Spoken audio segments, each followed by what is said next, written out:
s'inscrire dans le programme du gouvernement provincial.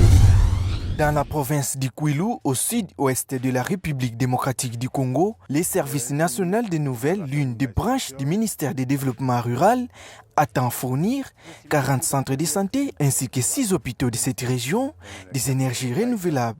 Cette nouvelle a suscité des réactions de plusieurs médecins de cette contrée du pays qui ont vanté haut et fort ces projets. Nous avons été agréablement surpris par la nouvelle selon laquelle le gouvernement congolais est disposé à fournir de l'électricité au niveau des différents centres de santé.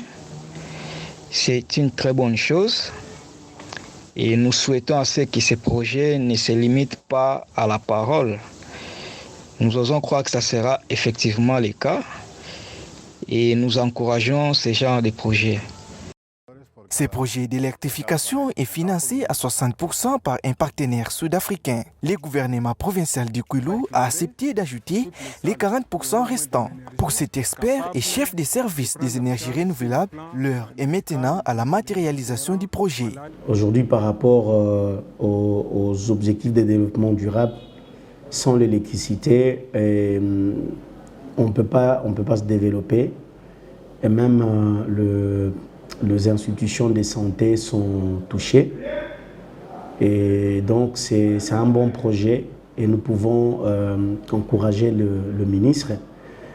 Mais le plus important ici, ce n'est pas seulement la signature du protocole d'accord, mais c'est la mise en œuvre de ces projets.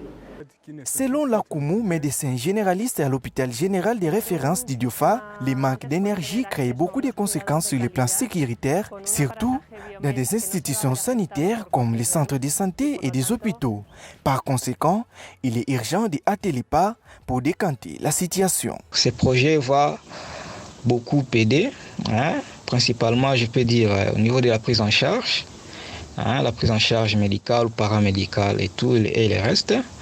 Au niveau de la prise en charge médicale, déjà, lorsqu'on a une très bonne lumière dans une salle de soins, on est capable de bien faire tout ce qu'il y a comme acte, les soins infirmiers. Depuis les entités territoriales décentralisées ont été créées, la province du Kwilu n'est pas suffisamment électrifiée par la Société nationale d'électricité. Les énergies renouvelables sont l'unique espoir pour l'amélioration de leurs activités. Si les accords seront respectés entre les deux parties, et je pense que ce sera un projet qui sera mis en œuvre et puis qui va booster quand même le développement de ces coins du pays.